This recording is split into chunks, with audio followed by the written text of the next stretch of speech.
This message is brought to you by Alliance Bible Church located in Mequon, Wisconsin. Our vision is to captivate generations with the satisfying gospel of Jesus Christ. For more information about Alliance Bible Church or other resources, please check out our website, myabc.church.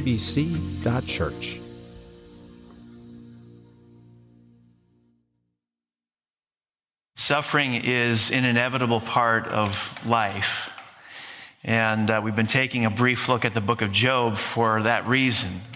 There is no book of the Bible that deals with suffering with more honesty and wisdom than this book. So today we're going to conclude this brief time in this book by looking at the final chapters. Through the first 37 chapters, God has been silent. Job, to this point, has not heard from God. He's heard from his so-called friends, but he hasn't heard a peep out of God. In chapter 38, God breaks his silence, and he speaks. And what he has to say is nothing short of stunning. We're going to look at this today. We're going to look at what God says. We're going to look at what God doesn't say and what it means for handling suffering well. What God says, what God doesn't say, and what it means for handling suffering well. First, what God says. Just listen. I'm going to read some snippets from this last section of Job. Then the Lord spoke to Job out of the storm. He said, "Who is this that obscures my plans with words without knowledge? Brace yourself like a man, and I will question you, and you shall answer me. Where were you when I laid the earth's foundation? Tell me if you understand. Who marked off its dimensions? Surely you know. Who stretched a measuring line across it? Who shut up the sea behind doors when it burst forth from the womb? When I made the clouds its garment and wrapped it in thick darkness? When I fixed limits for it and set its doors and bars in place? When I said, this far you may come and no farther, here is where your proud waves halt. Have you ever given orders to the morning or shown the dawn its place? Have you journeyed to the springs of the sea or walked in the recesses of the deep? Have the gates of death been shown to you? Have you seen the gates of the deepest darkness? Have you comprehended the vast expanses of the earth? Tell me if you know all this.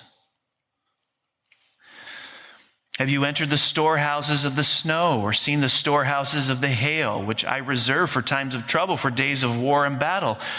What is the way to the place where the lightning is dispersed, or the place where the east winds are scattered over the earth? Who cuts a channel for the torrents of rain and a path for the thunderstorm, to water a land where no one lives, an uninhabited desert, to satisfy a desolate wasteland, and to make it sprout with grass? Job has experienced incomprehensible tragedy. He's lost his wealth, he's lost his servants, he's lost his children, he's lost his health. He has been mourning and crying out for answers from God. God has given Job time and space to be sad and to grieve, but God shows up now. And the first thing God does is not pat Job on the back and say, there, it'll be okay. The first thing God does is interrogate Job. And this is no ordinary interrogation. This is the mother of all interrogations. In chapters 38 through 41, God asks Job 71 questions. 71. And for none of them does he want an answer. Collectively, the questions are making a statement. Where were you when I created the universe, Job? Do you know how many miles, feet, and inches the universe is? Have you ever told the sun when to rise and when to set? Have you ever created a thunderstorm, Job, or told the lightning where and when to strike? Have you ever arranged the constellations in the sky and told the stars where they should go and when? How about this one, Job? Do you know when the mountain goats and the Rockies, the Andes, or the Himalayas give birth? Have you ever created the muscles in a horse, Job? Or given to it its mane? How about this one, Job? Does a hawk fly because you told it to? On and on it goes. One question after another. What is God doing? Is this interrogation designed to rub salt into Job's wounds? No, not at all. God is trying to comfort Job. But he's doing it in a way I think we would least expect. He is comforting Job by showing him the difference between the two of them. He is comforting Job by showing him how much greater and better he is than Job. He's saying, Job, if I can do all this and you can't, don't you think I have your life well in my hands? God is painting a marvelous picture of himself for Job. In this moment of pain, after he spent this time grieving, God is looking at Job, he's looking at the sufferer and saying to them, what you need is a picture of my authority, my supremacy, my incomprehensibility, and my matchless glory. That's what you need. We just saw a video on the vastness of our galaxy, a little bit of the universe. It takes hours to even partially comprehend this. Think about this. Barbara Boyd was telling this story at a Bible camp some years ago. And she said, if the distance between the earth and the sun is about 93 million miles. By the way, if you could fly your favorite commercial airliner somehow from the earth to the sun, it would take you 19 years and 4 months to get there. And you think your international flights are long. 19 years stuck on a plane. If that distance between the earth and the sun, 93 million miles, was reduced to the thickness of a sheet of paper, then the distance between the earth and the nearest star would be a stack of paper 70 feet high. And the diameter of the Milky Way galaxy would be a stack of paper 310 miles high. Scientists estimate on the conservative side that there are about 200 billion galaxies in the observable universe. And the Bible tells us God holds this universe together by the word of his power, by his pinky finger. Are you seeing the difference? Is there a big difference between you and God in your mind? He's not a supercharged human being. He's a different species altogether. Now, you might respond to this by saying, okay, all right, but how does that help? How does seeing the difference, how does seeing God's incomparable and matchless splendor and glory help me in my suffering? I think it's obvious because it's shown to us in God's approach to Job. Now, he's not, when he comes to him and fires off 71 questions, he's not saying everything Job has done beforehand in his grieving, in his mourning was wrong. He's affirmed in that. The lament was right.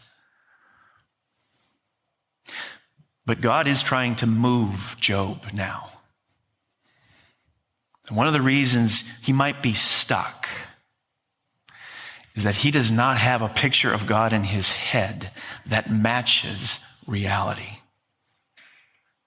God in Job's mind is too small.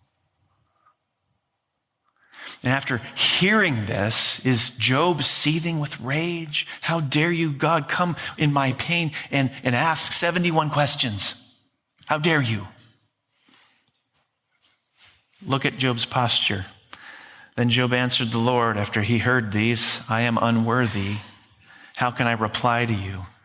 I put my hand over my mouth. I spoke once, but I have no answer. Twice, but I will say no more. And in chapter 42, then Job replied to the Lord, I know that you can do all things. No purpose of yours can be thwarted. You ask, who is this that obscures my plans without knowledge? Surely I spoke of things I did not understand, things too wonderful for me to know. Boy, on the heels of my suffering, am I able to say that? Surely I spoke of things I did not understand, things too wonderful? I don't know if that's the word I would use. Somehow Job's able to say it. You said, listen now, and I will speak. I will question you, and you shall answer me. And here's where I think God has given a clearer picture to Job of who God is. Job says, my ears had heard of you, but now my eyes have seen you. Therefore I despise myself and repent in dust and ashes. There clearly has been movement in Job's progress through this. There's movement. Movement has been made. This is very unique language that we didn't see prior to this. God pounding Job with a deep doctrine of himself has moved him. Perhaps we could say that Job has moved in the direction of rest and even peace. He's experiencing some kind of relief, but it comes not the way he thought it would. It did not come through answers to why questions. He came to rest in who God is, and that was enough. Theology, how we see God, how we understand God, has incredibly practical implications. God brings that into the counseling room with Job. It has enormous benefits for facing adversity in life. After God gives Job lots of space and time to be sad and to grieve, he gives him a heavy dosing of theology. This is what he does. This is what he says. Second, what God doesn't say. God omits something significant in his speech to Job. Remember back to the first chapter. Remember God's conversation with Satan. It sets up the entire premise of the book, and I would contend it's the superstructure for the entire story.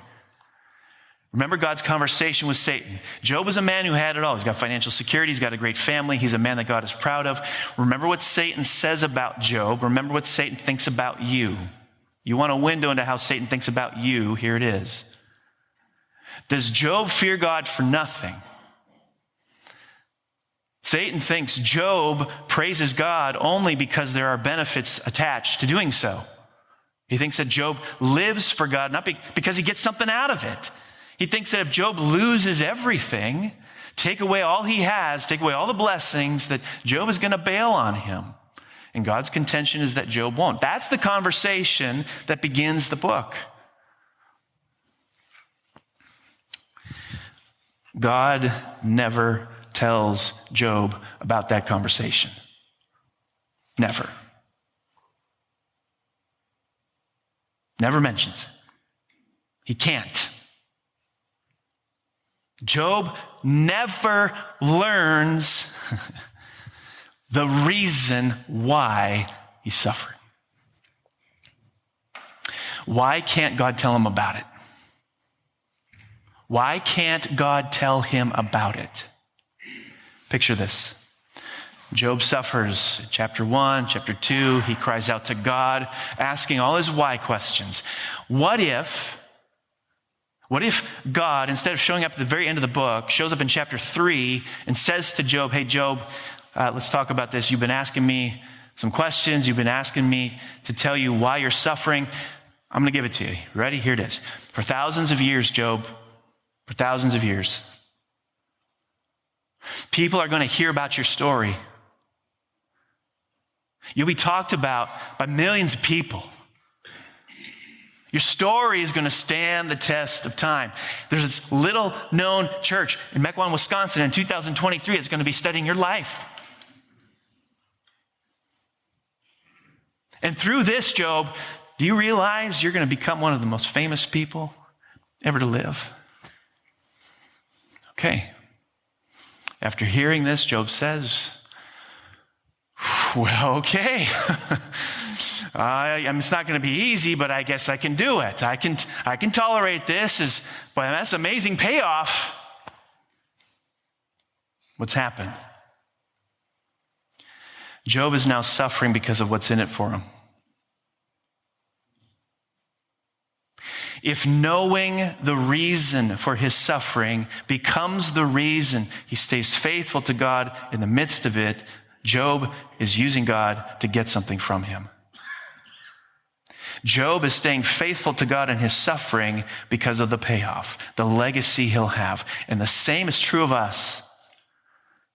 If God needs to give you a reason for your suffering, for you to remain faithful to him in the midst of it, then you're using him. Imagine God always giving us reasons for our suffering when we ask for it. Matt, the reason you're suffering is so that I can heal your marriage. Okay. Matt becomes content in his suffering because there's something in it for him. There's a payoff. Hey, Beth, the reason you're suffering is so that I can transform your life. She becomes content in her suffering because there's something in it for her. There's a payoff. John, the reason you're suffering is so that others will be inspired to follow me. John becomes content in his suffering, and there's something in it for him. There's a payoff. See, Satan thinks the only reason you love and worship God is because there's something in it for you. If you need a reason from God for your suffering in order for you to remain faithful to him, Satan is right.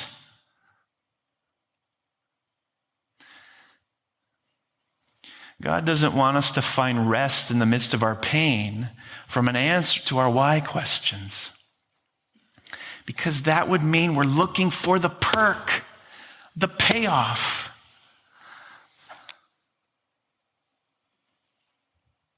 He wants us to find rest in the midst of our pain simply based on who he is. You can trust this God, not because he gives you good reasons that meet with your approval for your suffering, but you can trust this God because he is unfathomably big and overwhelmingly good. In her book, The Hiding Place, Corrie ten Boom tells an event that took place when she was 10 or 12 years old as she traveled with her father on a train from Amsterdam to Haarlem. She had stumbled upon a poem that had the words sex sin among its lines. And so seated next to her father in the train compartment, she writes, I suddenly asked, Father, what is sex sin?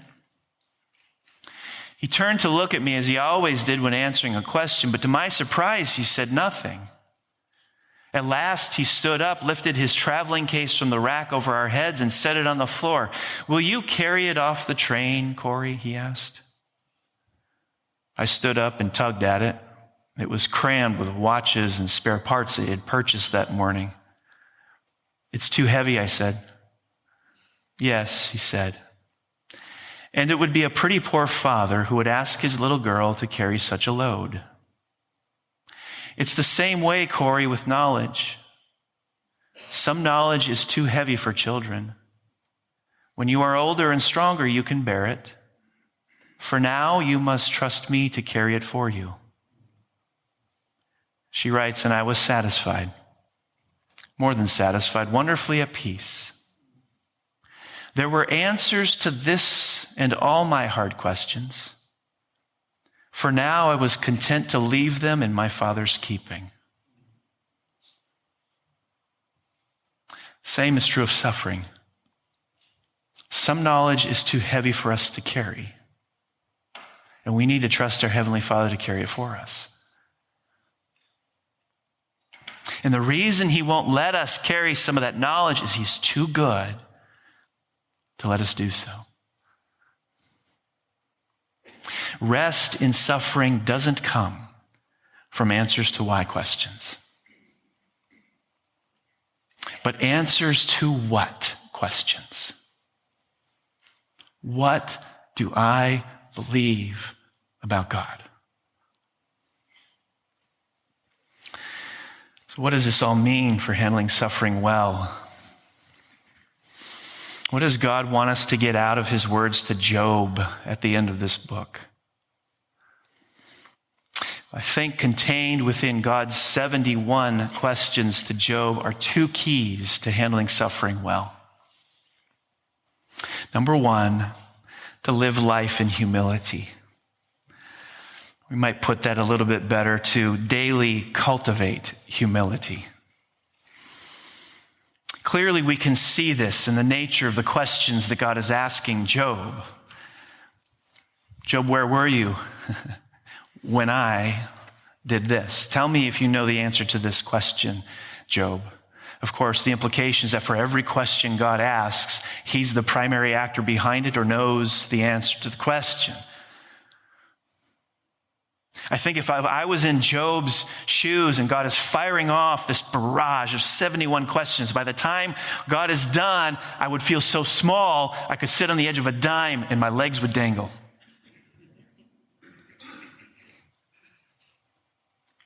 This is necessary.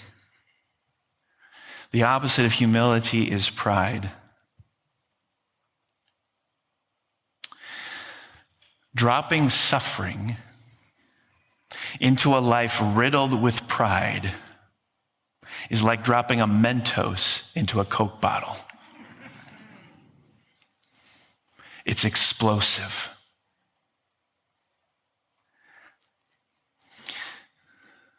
The previous church, I saw that firsthand with a gentleman whose girlfriend lost the baby. She had a miscarriage. And he came into my office, was red in the face, and was screaming at me, though the object of his vitriol was God. There were a lot of me's as he spoke for the next 5 minutes. God, who are you to do this to me?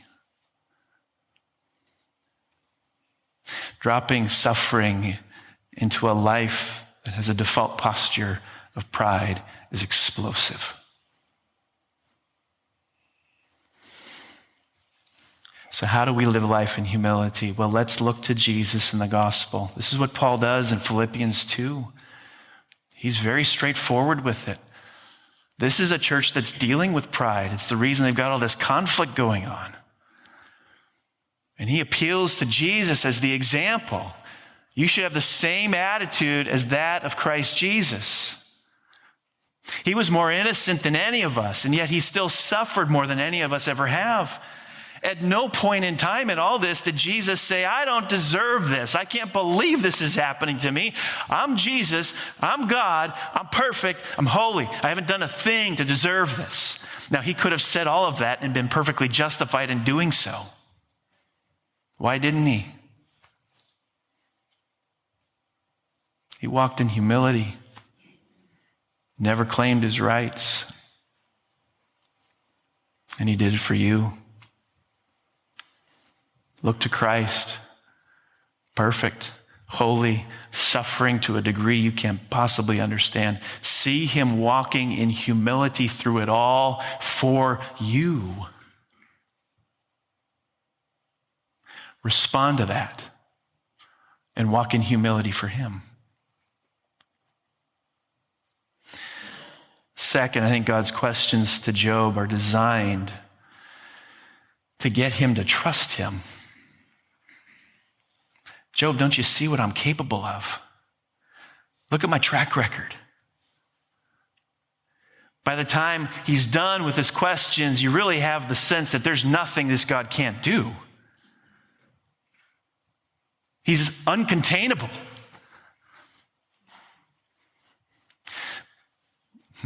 Combining suffering with distrusting God is equally combustible.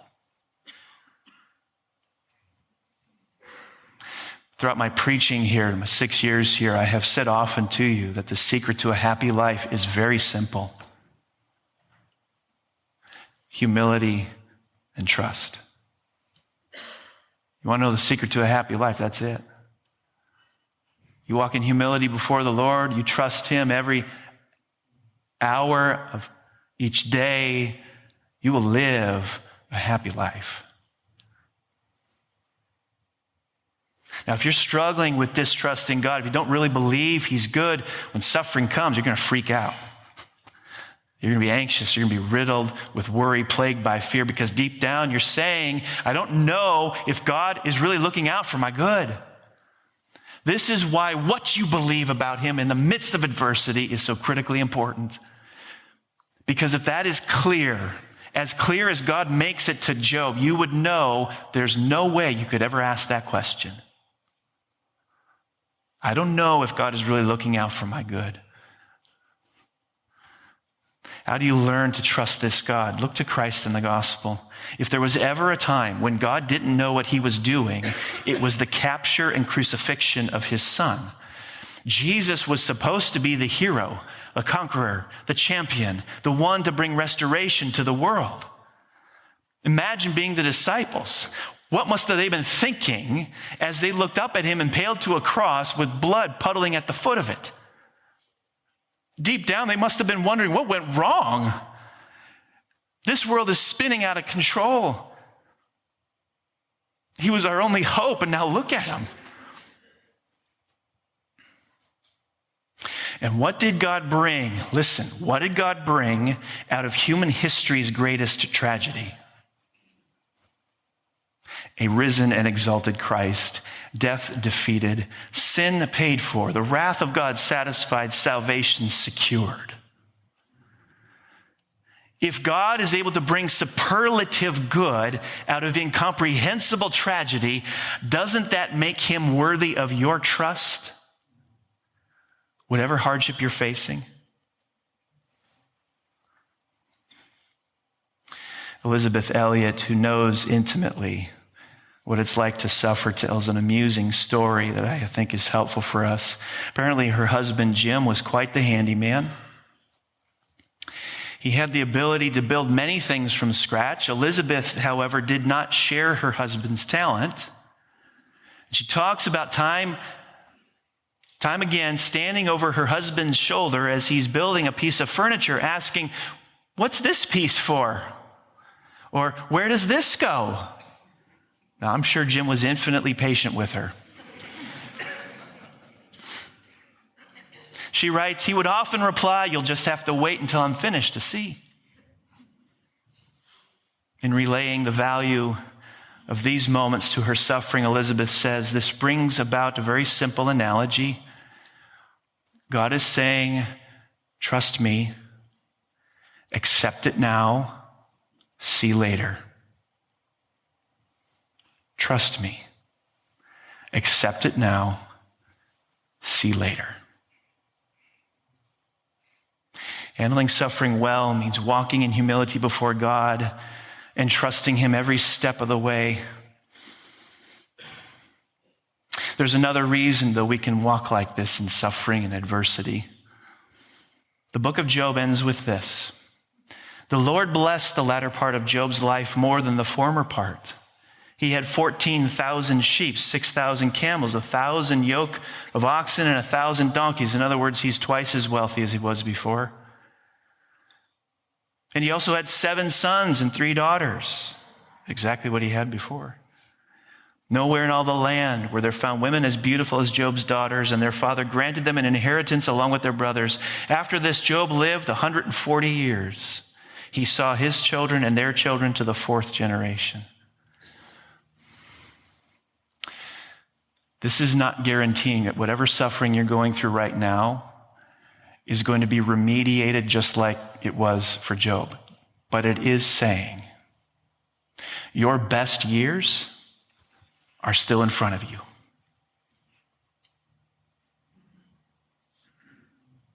So my encouragement to you, walk in humility before God. Trust Him. Because this God is the same God who takes unimaginable suffering and turns it into something extraordinarily good. Let's bow our heads. I want to create a little bit of space here for us to process what we've heard these past 3 Sundays. I know it's difficult to answer theoretical if questions. But the book of Job begs us to reflect on this. If God was to withdraw his blessings from your life, would you still see him as someone who is worthy of your love and devotion? If he was to withdraw his blessings from your life, would you still see him as someone who's worthy of your love and devotion? Ask him to help you see his inherent majesty and his value.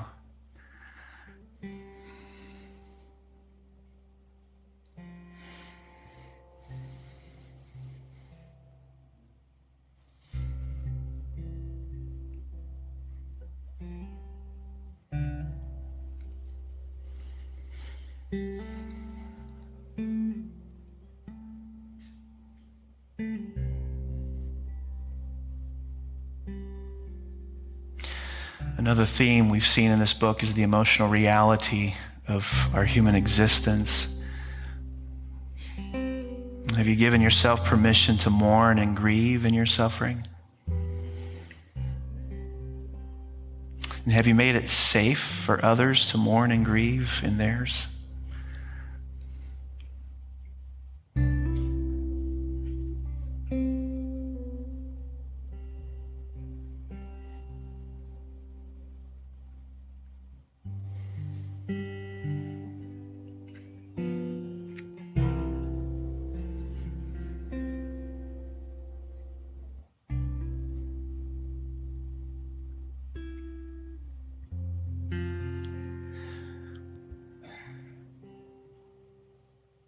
To handle suffering well, we need to walk in humility and trust in the Lord. Take a moment to ask him to help you with that.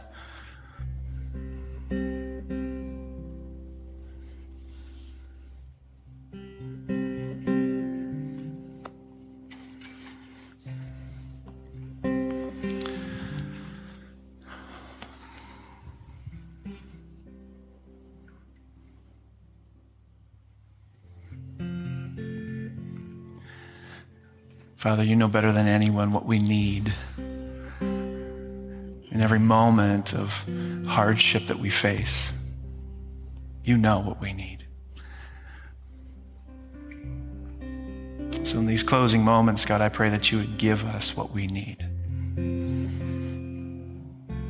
Pray that we would not prescribe for you what you see as divine treatment. Pray that you'd give us open hands and open hearts and open minds to how you want to speak into us.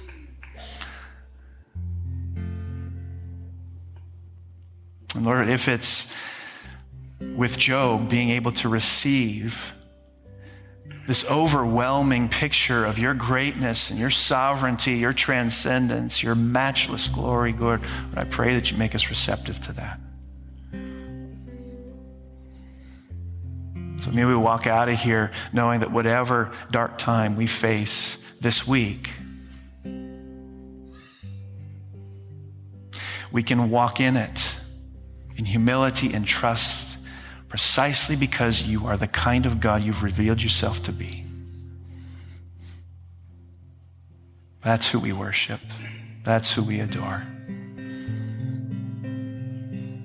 And we respond now for your glory and our good. Amen.